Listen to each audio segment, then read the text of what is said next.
Hello people of the worldwide interweb. Today I'm gonna make a lot of people angry by resurfacing my large cast iron pan. I really burnt the non-stick finish on this really bad by leaving the stove on low for a little bit too long, and so the one thing I don't like about these large pans versus my Le Creuset, which is manufactured in France, is that the casting has been ground smooth in the one from France. So since I gotta re-season this thing, I figure I might as well resurface this as well. So I'm gonna grind this smooth, and then I will re-season it the proper way. And I also have a few blemishes here. That's actually, I think that this one here, I got it at one of those stores that gets factory seconds. So we got some blemishes in the cast over here. So every once in a while, my spatula will scrape these a little bit, and it's a little bit annoying. So anyways, I am going to make the bottom of this smooth. And to get these burrs out, I'm going to use my die grinder.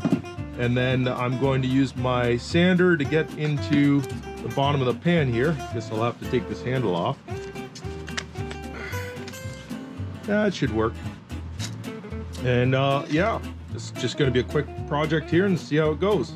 So let's get into it.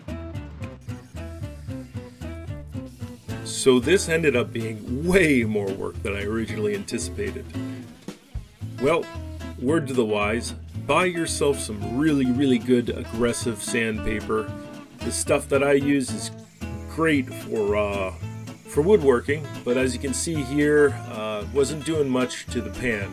So I ended up grabbing the angle grinder, which in hindsight was pretty aggressive. I really shouldn't have gone at it as that aggressively.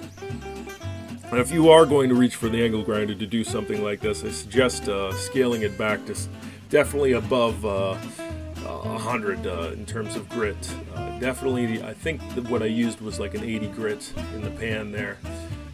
And I spent the rest of the video here just trying to grind out the marks that the angle grinder left behind. And at some point I wisened up and I realized that I had die grinders and pneumatic tools. So you'll see them getting in there. But yeah, I essentially took every single tool that I had out that does sanding stuff and went at it. And it was fantastic. I even got into a groove. I was listening to good music and all that, and everything was going great, but geez, it's a lot of sanding.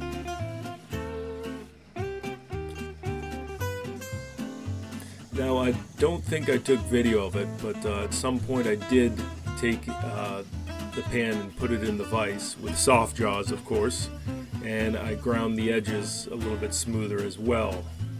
And for that I just used one of those flappy type discs on the die grinder, and it worked out pretty good.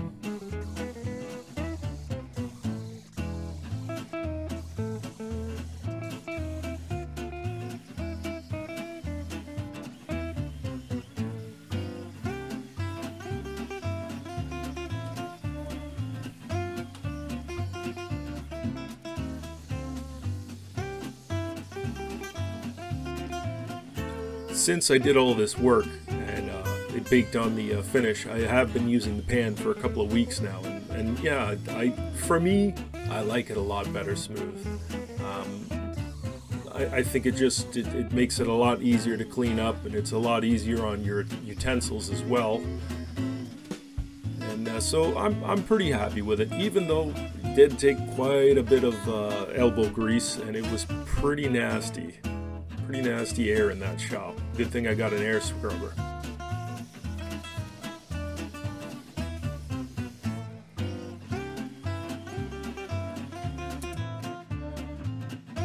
So here we have it. Now it's all ground nice and thin here, or nice and smooth, and that's as best as I could get it without getting too crazy. And it turned out pretty good. This is very smooth to the touch.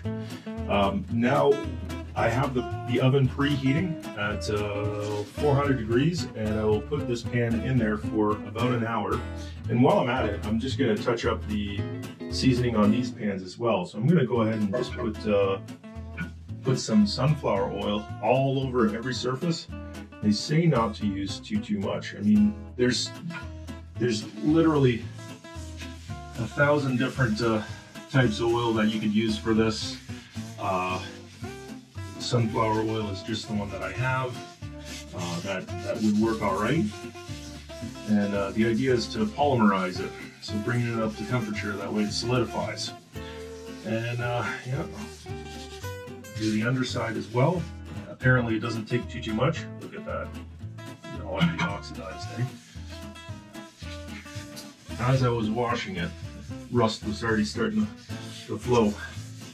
So yeah, once you got your metal ground down, it's important to do this in a timely manner so it doesn't rust up on you. So I think that's enough for the inside here. Then repeat the same thing on the underside, and go stick it in the oven. And this is what it looks like after 2 coats. And word to the wise yet again, this season I'm in right now is winter, and so I decided that I'm going to do this inside of the house. Horrible idea. Smoked out the entire first floor of my house. I had to open up all the doors and windows, and a grinning bear, well, it was just smoking out everything. Anyway, we did end up getting 1 coat on inside of the house, and then I smartened up and realized that I have a barbecue outside and did the other coat on the outside with a digital thermometer. I made sure that I got it up to temperature and maintained that temperature for that hour or so, and this is the final result. So let that be a lesson to you.